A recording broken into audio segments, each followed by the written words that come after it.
நேற்று நிஃப்டி நல்ல பாசிட்டிவாக க்ளோஸ் ஆச்சு. இங்கேருந்து மேலே போதா இல்லை கீழேன்றது நிறைய பேத்துக்கு சந்தேகமாக இருக்குது. நிறைய மார்க்கெட்டில் நிறைய நெகட்டிவ் நியூஸ் இருக்குது. சில சந்தேகங்கள் இருக்குது என்ன ஆக போகுதுன்றது. சரி, ப்ரீஃபாக டப்புன்னு நம்ம சொல்லணும்னு சொன்னால் லாங் டேர்ம் சூப்பர் டூப்பராக இருக்குது. ஷார்ட் டேர்மில் ஒரு பெரிய பள்ளம் இருக்குது, ரைட்? ஒரு பெரிய ஃபால் வரதுக்கான சான்சஸ் இருக்குது. இது சான்ஸ் கிடைக்கும் போது நம்ம எக்ஸ்பிளைன் பண்ணலாம். இது நாளைக்கு நடக்குமா அடுத்த வாரம் நடக்குமான்றது சொல்ல தெரியல. பட் எப்போ வேணாலும் வரதுக்கு சான்சஸ் இருக்கு. ஒரு டீப் கரெக்ஷன்ஸ் வரதுக்கான சான்சஸ் இருக்கு. எதை வச்சுடா நீ சொல்றேன்னு சொன்னால் நிறைய ஹெட்ஜ் ஃபண்ட்ஸ் ஆகட்டும், இந்த மேக்னிஃபிசன்ட் 7 சொல்லிட்டு ஒன்று இருக்கு.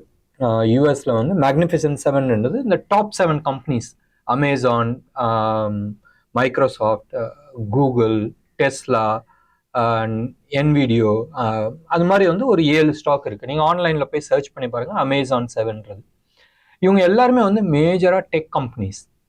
டெக் கம்பெனிஸ் எப்பயுமே ஒரு உச்சத்தை பார்த்துட்டு போயிட்டு இருக்கு. ஒன்று. ரெண்டாவது, அவங்களோட வேல்யூவேஷன் தார்மாரா இருக்கு. அந்த கம்பெனியோட மதிப்பு இன்னைக்கு நீங்க காசு கொடுத்து வாங்கணும்னா மேபி 100 ரூபானா இன்னைக்கு அது 140 150 ரூபால இருக்கு, ரைட்? இது மாதிரி எக்ஸஸ் வேல்யூவேஷன்ல இருக்கும் போதும் ஒன்று. ரெண்டாவது அண்டர்லைங் டேட்டாஸ், அந்த அண்டர்லைங் டேட்டாஸ் கரெக்டாக இல்லை போதும் எங்கேயோ ஒரு இடத்துல ஒரு ஒரு திண்டாட்டம் இருக்கு. இப்போ எடுத்து பாருங்களேன். இப்போ முந்தானேத்து யூஎஸ் ஜாப் டேட்டாஸ் வந்துச்சு.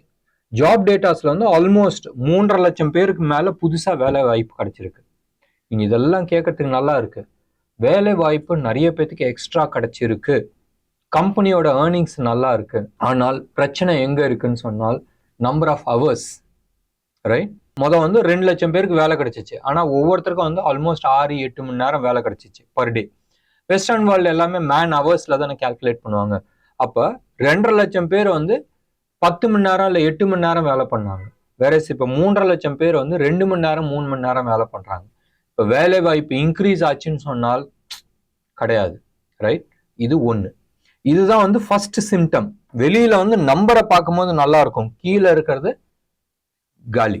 ஒன்று. ரெண்டாவது, ஹோட்டல்ல ஆளுங்கள் நடமாற்றம் எப்படி இருக்கு, ரைட்? அங்க ஃபுட் வேல்யூ என்ன போயிட்டு இருக்கு. அங்க இப்ப நம்ம ஊருக்கு அதை தான். நம்ம ஊர்ல டீ கடையில நிறைய பேர் நிக்கிறாங்கன்னா நிறைய பேருக்கு வேலை கிடைச்சிருக்கு, நல்லா போயிட்டு இருக்கு. ஒரு பஜ்ஜி போண்டா கடை நல்லா போயிட்டு இருக்குன்னா நல்லா நிறைய பேருக்கு வேலை கிடைச்சிருக்குன்னு அர்த்தம். அது காலியா இருக்குன்னு சொன்னா அந்த இடம் அவ்வளவுதான். இதான் பேசஸ். ஸோ இந்த பேசஸ்ல நீங்க யூஎஸ்ல எடுத்து பார்த்தீங்கன்னா இன்ட்ரெஸ்ட் ரேட் இன்க்ரீஸ் ஆயிருக்கு, இன்ஃப்ளேஷன்ஸ் இன்க்ரீஸ் ஆயிருக்கு, எதிர்பார்த்ததோட ஜாஸ்தி இன்க்ரீஸ் ஆயிருக்கு. அண்ட் பிரச்சனைகள் மூடி மறைச்சிட்டு இருக்காங்க, ரைட்? நம்ம ஊர் அரசியல்வாதி மாதிரி தான். ஸோ அவங்க மூடி மறைச்சிட்டு இருக்கும் போதும் ஏதோ ஒன்று பெருசா நடக்க போகுதுன்றதான் அர்த்தம். வெயிட் பண்றத எல்லாருமே யூஎஸ் எலெக்ஷனுக்கு. எப்ப? நவம்பர் மாசம். ஆனா இந்த வயிற்று வலி நவம்பர் மாசம் வரைக்கும் தாங்குமான்றது தெரியல. இந்தியா விக்ஸ் அரௌண்ட் 10ல இருந்துச்சு. அது ஏறி ஏறி ஏறி 16க்கு போயிருக்கு. ஆல்மோஸ்ட் ஒரு 6 வாரமா 8 வாரத்துக்கு முன்னாடி நம்ம சொல்லியிருந்தோம் இது இந்த லெவல் போகும். அண்ட் எலெக்ஷனுக்கும் இதுக்கும் நம்ம கம்பேரிசன் பண்ணி பார்த்தோம். எலெக்ஷனுக்கும் இதுக்கும் சம்பந்தம் இல்லைன்றது தெரியுது. இந்த விக்ஸ் ஆல்மோஸ்ட் 47 வரைக்கும் போறதுக்கு சான்சஸ் இருக்கு சம்வேர் இன் ஜூன் மாசத்துல. ஒன்று. அப்ப விக்ஸ் 47 போகுதுன்னு சொன்னால் நிஃப்டி எவ்வளவு தூரம் கீழே வரும்? எலெக்ஷன் சமயத்துல, அதாவது March end April first week or second வீக்ல ஆல்மோஸ்ட் 21 வரைக்கும் இந்தியா விக்ஸ் காட்டுது. ரிஸ்கா தோணுது, ரைட்? பார்த்துடலாமே இந்தியா விக்ஸை நம்ம சார்ட் எடுத்து நம்ம பார்த்துடலாம். ஸ்ட்ரெயிட்டா வீக்லி சார்ட்டுக்கு நம்ம போகலாம். நான் இந்த லெவல்ல வார்ன் பண்ணியிருந்தேன், ரைட்? சம்வேர் அரௌண்ட் 12 லெவல்ல நான் வார்ன் பண்ணியிருந்தேன். இது அடுத்த வாரத்துல ஏற போகுதுன்றது. அதே மாதிரி தான் ஏறிட்டு இருக்கு. அண்ட் ப்ராபபிள் இந்த லெவல் இப்போதைக்கு ஒரு ரெசிஸ்டன்ஸ் ஜோனா இருக்கு 16. இப்போ இந்த லெவலை தாண்டும் போதும் சம்வேர் அரௌண்ட் 21 வரைக்கும் போறதுக்கு சான்சஸ் இருக்கு. அடுத்தது நம்ம பார்க்கறது அரௌண்ட் 28 29 வரைக்கும் போறதுக்கு சான்சஸ் இருக்கு. இது எல்லாமே நீங்க டைம் ஃப்ரேம் நீங்க எடுத்துக்கிட்டீங்கன்னு சொன்னால் ப்ராபப்ளி இப்படி போறதுக்கான சான்சஸ் நிறைய இருக்கு. சம்வேர் அரௌண்ட் மார்ச் எண்ட் இல்லை ஏப்ரல் ஃபர்ஸ்ட் வீக்ல வரதுக்கு சான்சஸ் இருக்கு. ஸோ வோலட்டாலிட்டி இவ்வளோ ஜாஸ்தி ஆகுதுன்னு சொன்னால் சம்திங் இஸ் ராங், ரைட்?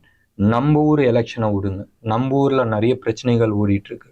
எப்பயுமே எலெக்ஷன் சமயத்தில் இந்த மாதிரி பிரச்சனைகள்லாம் வரும். சந்தர்ப்பம் நிறைய பேர் வந்து இதுதான் வெயிட் பண்ணிட்டு இருப்பாங்க. எப்படியா இருந்தாலும் நீ என்கிட்ட ஓட்டு கேட்க வருவல, அன்னைக்கு வச்சுக்கிறேன்டான்றது. அதுதான் வந்து பஞ்சாயத்து ஓடிட்டு இருக்கு. இந்த பஞ்சாயத்து எப்படி செட்டில் ஆக போகுதுன்றது பார்க்க வேண்டிய ஒரு விஷயம். இந்த பஞ்சாயத்துல விவசாயிங்க போராட்டம்ன்றது ஒன்று இருக்கு. இது வயலன்ஸா மாறிடக்கூடாதுன்றது எல்லாத்தோட பிரார்த்தனையா இருக்கட்டும். அண்ட் இந்த எலெக்ஷன் நிறைய பேத்துக்கு வந்து டிசைசிவ் எலெக்ஷனா இருக்கு. அப்படி இருக்கும் போதும் என்ன நடக்கும்ன்றது உங்களுக்கும் தெரியும். இதுக்கு அடுத்தபடியா நம்ம வந்து நிஃப்டி பார்க்கலாம். டே சார்ட்ல வந்து ஒரு perfect head and shoulders, inverted head and shoulders. இது வந்து ஒரு ஷோல்டர், இது வந்து ஒரு ஹெட், அடுத்தது வந்து ஒரு shoulder, right? Perfect head and shoulder pattern வந்திருக்கு. இந்த பேட்டர்ன் உடைக்கிற பட்சத்தில், ரைட், இதனால தான் அந்த லெவலை வந்து நான் அடிக்கடி சொல்லிட்டு இருக்கேன். 22,150 140 அந்த லெவலில் டிசைசிவா க்ளோசிங் பேசிஸ்ல உடைக்கிட்டு உண்டு.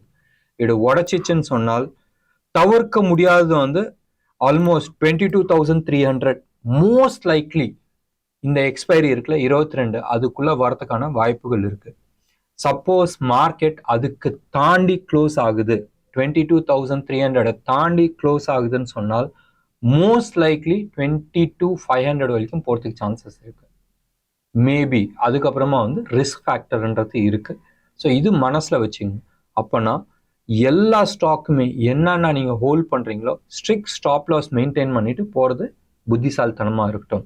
இந்த ஸ்டாக்கை யார் மேல கூட்டிட்டு போறாங்க, இந்த ஸ்டாக்ன்றது நிஃப்டியை யார் வந்து இந்த ரேலியை கூட்டிட்டு போறாங்கன்னு சொன்னால் most likely, right, most likely வந்து ரிலையன்ஸா இருக்கிறதுக்கு வாய்ப்புகள் உண்டு. நீங்க வந்து ரிலையன்ஸை நீங்க எடுத்துக்கிட்டீங்கன்னா வீக்லி சார்ட் போட்டுக்கலாமே, பெருசா இழுக்க வேணாம். இப்போ நம்ம பார்த்துட்டு இருக்கிறது வந்து வீக்லி சார்ட்.